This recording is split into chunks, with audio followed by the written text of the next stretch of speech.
బనగానపల్లిలో TDP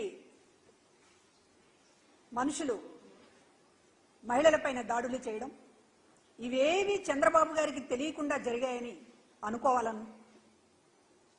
Chandrababu గారు ఈ రోజున మహిళల పట్ల తెలుగుదేశం పార్టీ గూండాలుగా నాయకులని వదులుతున్నటువంటి తీరు మనం చూస్తా ఉన్నాం. ఇది దేనికి సంకేతమని మాట్లాడుతూ ఉన్నాం. ఇవాళ హోమ్ మినిస్టరు దళిత మహిళ ప్రచారంలో ఉన్నటువంటి మనిషి మీద ఒక ఇంటి మీద దాడి చేసి ఏకపక్షంగా కర్రలతోటి అంటే ఆమెని డైరెక్ట్ గా ఆమె పైన అటాక్ చేయాలనేటటువంటి దుర్బుద్ధితోటి ఎవరి ప్రోద్బలంతో జరుగుతున్నాయి ఈ మహిళల పైన వరుసగా సంఘటనలు జరుగుతున్నటువంటి చూస్తుంటే చంద్రబాబు సాక్షాత్తు నిన్న బహిరంగ సభలో మాట్లాడుతూ ముఖ్యమంత్రి గారిని పట్టుకొని అమ్మ మొగుడు ఇట్లాంటి మాటలు చాలా బూతులుగా ఆయన మాట్లాడినటువంటి తీరు, మహిళల పట్ల చాలా అగౌరవంగా వ్యవహరిస్తున్నటువంటి పద్ధతి, సాక్షాత్తు తన మనుషుల్ని తన అనుచరులని హోంమంత్రాన్ని లేదు లేకపోతే మిగతా నాయకులని లేదు మహిళల పట్ల ఒక దాడికి భౌతిక దాడులకి పాల్పడుతున్నటువంటి తీరు చూస్తుంటే ఇవాళ చంద్రబాబు ఒక ఫ్రస్ట్రేషన్ లో ఓటమి భయంతో చివరికి ఒక భయభ్రాంతుల్ని చేసైన హోమ్ మినిస్టర్ లాంటి మహిళల్ని లేకపోతే మరొక బలమైనటువంటి మహిళా లీడర్లను అందరినీ కూడా ఒక భయభ్రాంతులకు గురి చేసి వాళ్ళని కట్టడి చేసి ఎన్నికల్లో గెలవాలనేటటువంటి ఒక దుష్ట పన్నాగం ఈ రోజున చంద్రబాబు దగ్గర నుంచి మనకు కనపడుతోంది. మహిళలకు సంబంధించినటువంటి పథకాలని డీబీటీ ద్వారా అందకుండా ఎలక్షన్ కమిషన్ మీద ఒత్తిడి తీసుకొచ్చి ఆపారు. ఆసరా, చేయూత లాంటి డైరెక్ట్ గా మహిళలకు అందేటటువంటి పథకాలు వాటిని ఆపారు. మరో పక్కన మహిళలకు సంబంధించినటువంటి అన్ని విషయాల్లో ఈ రోజున వాళ్ళ గౌరవాన్ని కించపరిచేటటువంటి విధంగా సాక్షాత్తు చంద్రబాబు నాయుడే మాట్లాడుతున్నాడు. మరో పక్కన హోమ్ మినిస్టర్ లాంటి మహిళల పట్ల కూడా డైరెక్ట్ అటాక్లకి ఒక ఉసిగొలుపుతున్నారు. పైన అధిష్టానం సంకేతం లేకుండా చంద్రబాబు గారి సంకేతం లేకుండా ఈ రోజున హోమ్ మినిస్టర్ మీద దళిత మహిళ మీద దాడులకు పాల్పడేటటువంటి ధైర్యం తెలుగుదేశం పార్టీ నాయకులు చేస్తారా? ఇది డైరెక్ట్ గా చంద్రబాబు ప్రోద్బలంతో జరుగుతున్నటువంటి దాడులు అనడానికి ఎటువంటి సందేహం ఇవాళ మాకు కలగడం లేదు. గతంలో కేంద్ర హోమ్ మినిస్టర్ అమిత్ షా మీద తిరుపతిలో రాళ్లేయించినటువంటి గనులు తెలుగుదేశం పార్టీ వాళ్ళు. అంటే మీకు కేంద్ర హోమ్ మినిస్టర్ అంటే లెక్కలేదు, రాష్ట్ర హోమ్ మినిస్టర్ అంటే లెక్కలేదు, మహిళలంటే లెక్కలేదు, దళితులంటే లెక్కలేదు. ఇష్టానుసారంగా మీరు దాడులకి రాళ్లతోటి కర్రలతోటి దాడులకి పాల్పడతారు. మీరు ఈ రోజు జగన్మోహన్ రెడ్డి గారి ప్రభుత్వము అరాచకాలని చెప్పి మాట్లాడతారు. చంద్రబాబు అరాచకాల గురించి మాట్లాడేటటువంటి అర్హత మీకుందా? ఇవాళ ఎవరు ప్రతిపక్షంలో ఉండి కూడా కవ్వింపు చర్యలకి దాడులకి పాల్పడుతుంటే సంయమనం పాటిస్తూ అధికారంలో ఉన్నా కూడా గత 5 ఏళ్లుగా కూడా సంయమనం పాటిస్తూ ఈ రోజున పరిపాలన జరగాలి, పేద ప్రజలకు మంచి జరగాలి, మహిళలకు మేలు జరగాలి తప్ప వాళ్ళు కవ్వించినా సరే దాడులకి కానీ లేకపోతే మరొక దానికి కానీ పాల్పడొద్దు అనేటటువంటి కంట్రోల్ చేసింది జగన్మోహన్ రెడ్డి గారు. ఈ రోజున ఎన్నికల సమయంలో కూడా కనీసం ప్రజలేమనుకుంటారు, మహిళలేమనుకుంటారు, దళితులేమనుకుంటారు అనేటటువంటి ఒక సంకోచం కూడా లేకుండా మీరు దాడులకు పాల్పడుతున్నారంటే ఎలాగైనా సరే కొట్టైనా తిట్టైనా అవసరమైతే చంపైనా అధికారంలోకి రావాలి అనేటటువంటి స్టాండ్ తీసుకున్నారా చంద్రబాబు గారు అనే అనుమానం కలుగుతా ఉంది. ఎందుకంటే అసలు నిన్న జరిగినటువంటి దాడి హోమ్ మినిస్టర్ ఇంటిపైన ఆవిడ ప్రచారంలో ఉన్నారు, ఎటువంటి కవ్వింపు చర్యలు లేవు, కనీసం ఎదురెదురు పడినటువంటి సంఘటన కూడా లేదు.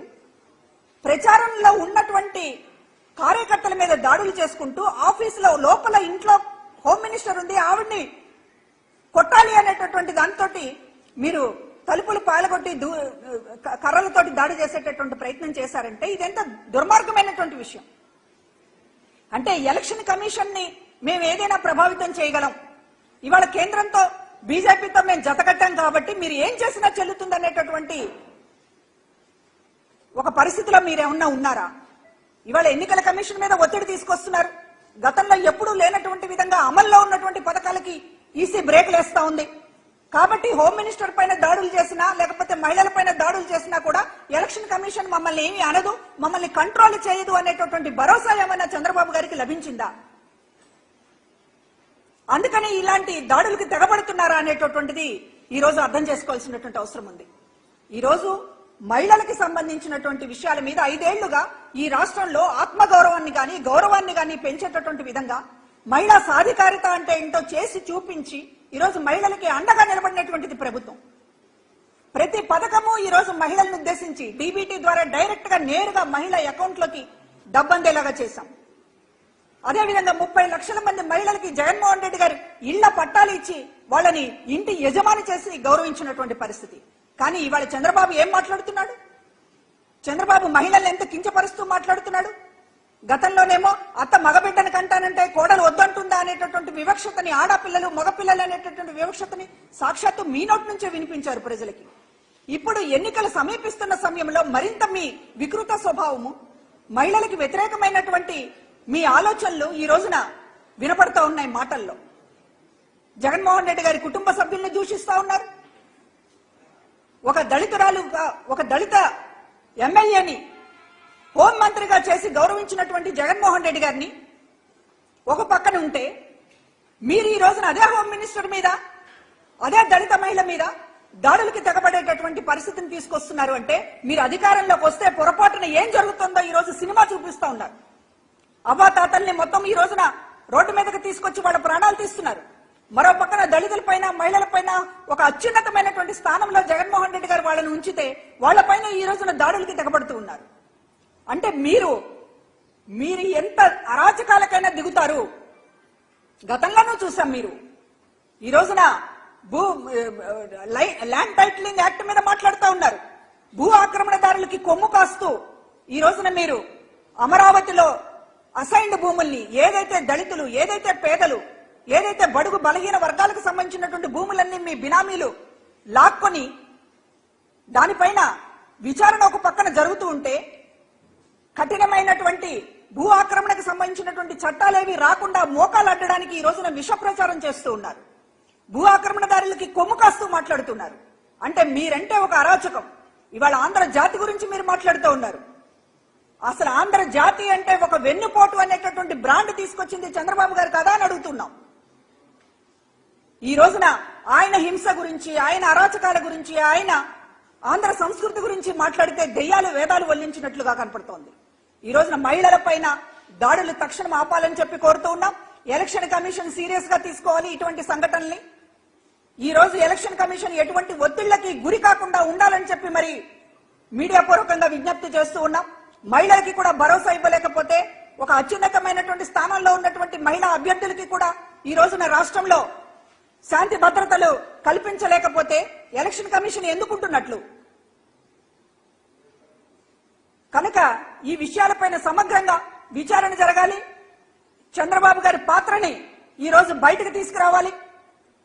సాక్షాత్తు ఒక హోమ్ మినిస్టర్ పైన, ఇతర జిల్లాలలో మహిళల పైన జరుగుతున్నటువంటి దాడులకి తెలుగుదేశం ఎందుకు పాల్పడుతుందో బహిరంగ క్షమాపణతోటి సమాధానం చెప్పాలని కోరుతూ ఉన్నాం. ఎన్నికల కమిషన్ కి ఫిర్యాదు చేస్తాం. రోజు ఫిర్యాదులు చేస్తున్నాం జరుగుతున్నటువంటి అరాచకాల మీద. కానీ ఈ రోజున ఏం జరుగుతోంది అనేటటువంటి చూస్తూ ఉన్నారు. పేద ప్రజలకి మంచి జరగాలని చూడాలి. ఎన్నికలు వచ్చాయని పేద ప్రజలకు మంచి ఆపేస్తే అది ఎన్నికల కమిషన్ బాధ్యత ఎలాగవుతుంది? పేద ప్రజలకి ఎంత న్యాయం చేయాలనేటటువంటిది ఎలక్షన్ కమిషన్ కూడా ఆలోచించాలి. డీబీటీ పథకాలు కొత్తగా వచ్చినాయి కాదు, వాటిని ఆపేశారు. వృద్ధులకు సంబంధించినటువంటి పెన్షన్ ఆపేసేటటువంటి చర్యని ఎలక్షన్ కమిషన్ తీసుకుంది. మహిళల పట్ల దాడులు జరుగుతున్నాయి, ఇష్టం వచ్చినట్టు తిడుతున్నారు అనేటటువంటిది ఎలక్షన్ కమిషన్ కు అనేక సార్లు ఫిర్యాదులు చేస్తూ ఉన్నాము. చర్యలు వేగంగా ఉంటే ఎన్నికల ప్రక్రియ సజావుగా జరుగుతుంది. కనుక ఈ దాడి ఘటనైనా, హోమ్ మినిస్టర్ పైన దాడి ఘటనైనా ఎలక్షన్ కమిషన్ సీరియస్ గా తీసుకుని ఎన్నికలు జరిగే లోపు చర్యలు ఉంటేనే ఎన్నికల ప్రక్రియ సజావుగా జరుగుతుంది. అది ఎలక్షన్ కమిషన్ కి తెలియని విషయం కాదు. కాబట్టి వేగంగా స్పందించాలి, వేగంగా కఠిన చర్యలు తీసుకోవాలని చెప్పి కోరుతూ ఉన్నాం.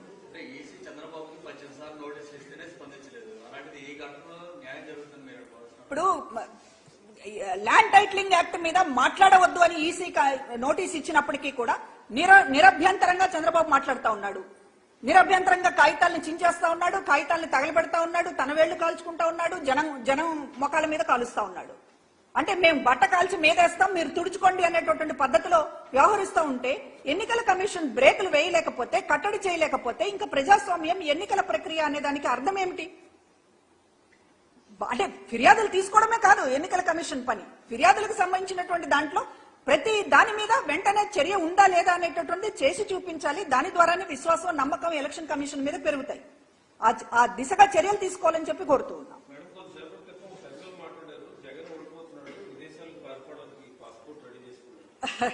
ఇప్పుడు అందరి కళ అది.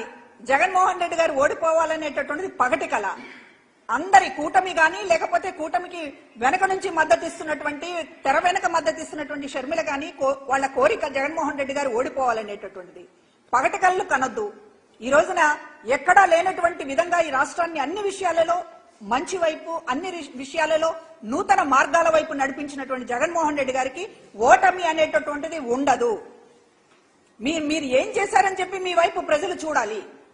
అనవసరంగా గందరగోళం సృష్టించి మీరు గందరగోళంలో పడిపోయి జగన్మోహన్ రెడ్డి గారు ఓడిపోతున్నారనేటటువంటి పగటి కళ్ళు కనొద్దు. ఈ రోజు ప్రజలు ఎవరి వైపు ఉన్నారనేటటువంటి దయచేసి ఇప్పటికైనా ప్రజల నాడి తెలుసుకోండి.